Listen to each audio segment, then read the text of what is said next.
Welcome to part 2 of the 4-part series entitled The World Peace Diet. Interview with Dr. Will Tuttle, vegan.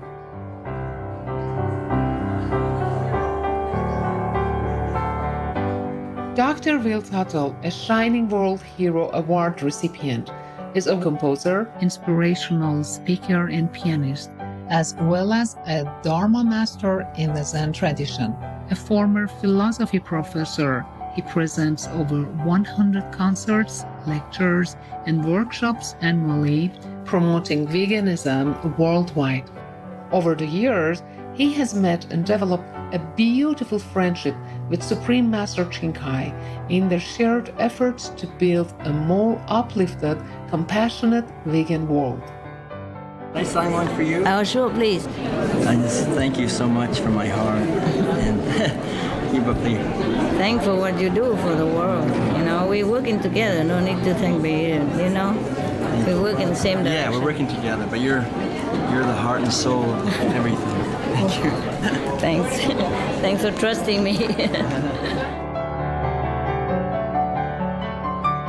Dr. Will Tuttle's bestseller, The World Peace Diet, Eating for Spiritual Health and Social Harmony, outlines the far-reaching implications of our food choices. First published in 2005, the empowering book has been translated into 16 languages and has spawned a movement of conscious, cruelty-free living for a more spiritually, ecologically, and socially wholesome world. We are honored to welcome Dr. Will Tuttle to share his insights and message. Chapter 9 of the World Peace Diet offers an astute analysis into reductionism, where people represent complex phenomena into simpler or more basic levels. For instance, when people began herding and commodifying animals, they lowered human respect for animals and nature while desensitizing themselves and reducing their own mentality.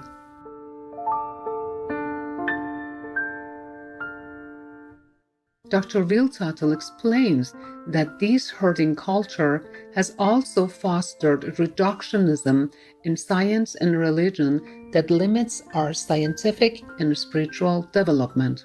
In the World Peace Diet, Chapter 9 focuses on science and religion. And the basic idea in our society is that science is on one side and religion is on the other, and they're kind of fighting, they're kind of disagreeing about many things.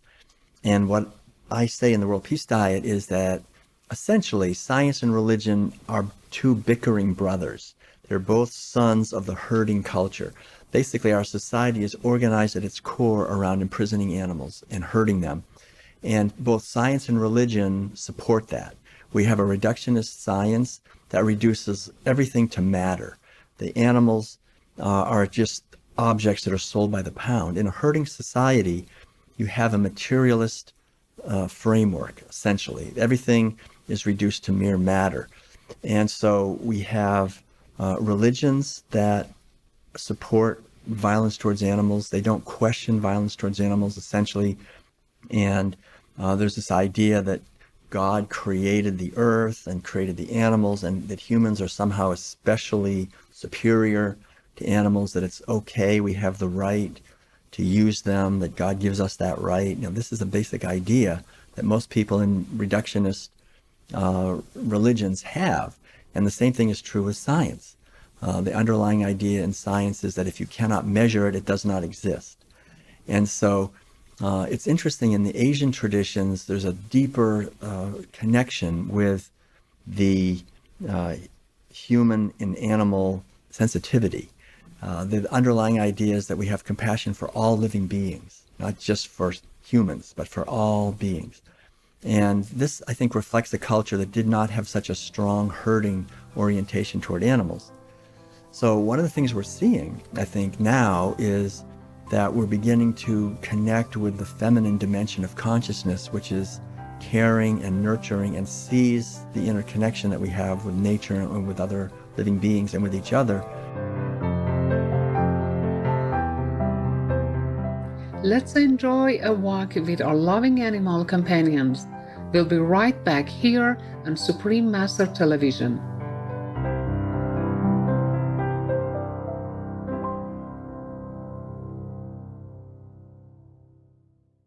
Welcome back to the World Peace Diet interview with Dr. Will Tuttle, vegan, part 2 of 4. The World Peace Diet portrays how veganism provides compassion for all beings.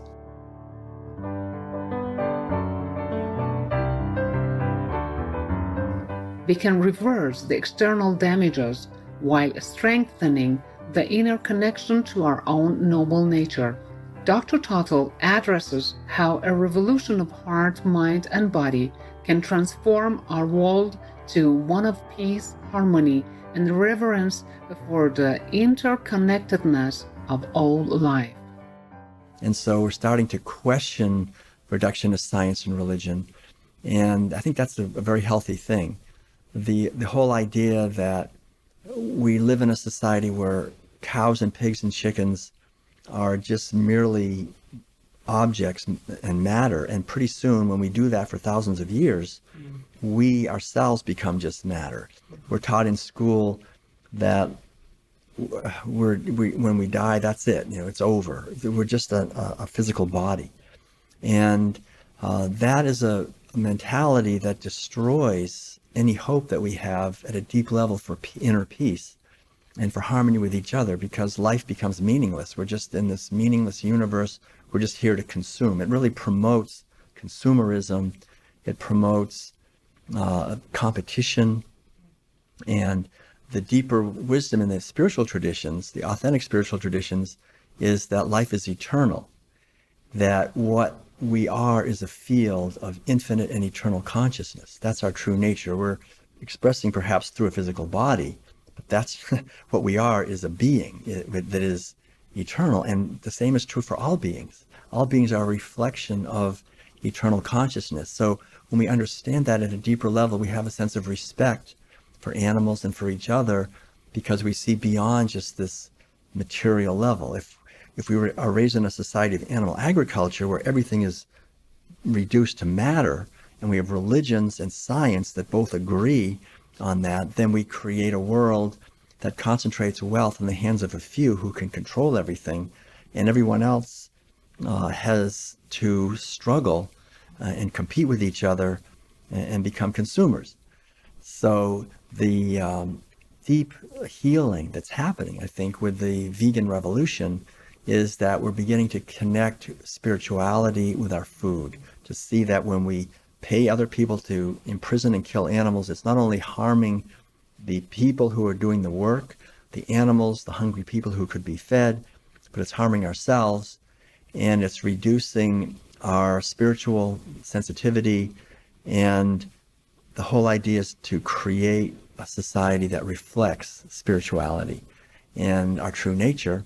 And that means essentially a religion that is not reductionistic, that is more holistic, a science that is more holistic, that sees the interconnectedness of everything and is not trapped in this prison of reductionism and materialism. And I think when we look deeply into the mystical traditions, even in the West, we can see in the teachings of Jesus and some of the other deep teachings that there is this kernel. We see it more easily in the Asian traditions, in Taoism, Buddhism, and Confucianism, and many of the Vedanta. We see this teaching very clearly. So it's part of our human heritage. It's something that we can, as human beings, we can tap into this wisdom and we can awaken it within ourselves. I think that's the beautiful thing. Each one of us can quiet our mind and realize that what I am is not a thing. What I am is the awareness that makes everything possible. We can understand that directly. And I think that's the power. But it's very difficult to understand that if we're eating animal foods. Because if I'm eating animal foods, then the whole guilt and shame of violence towards animals makes me want to just stay shallow and not look too deeply. So that's why it's very important for us to change our food if we want to make any progress spiritually.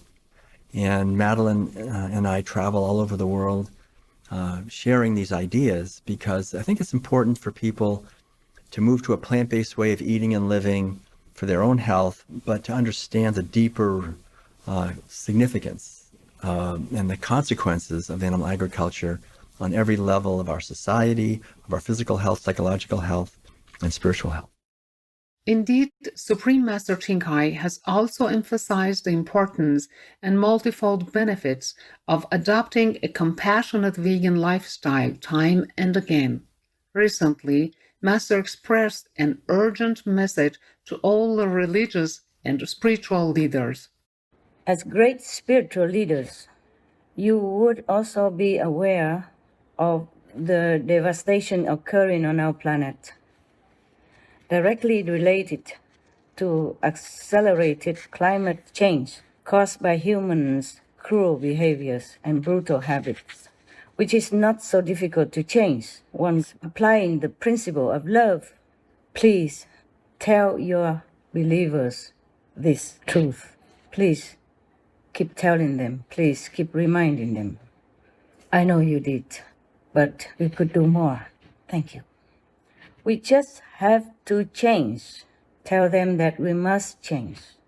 We must change if we want to claim that we are human, that we are the future Buddha, that we are the children of God.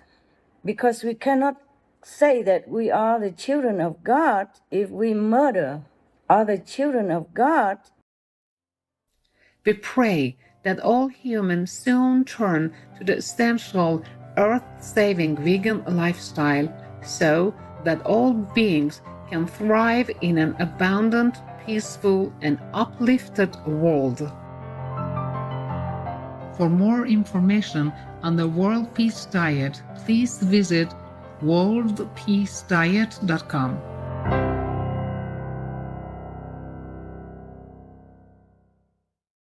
Graceful viewers, thank you for your company today.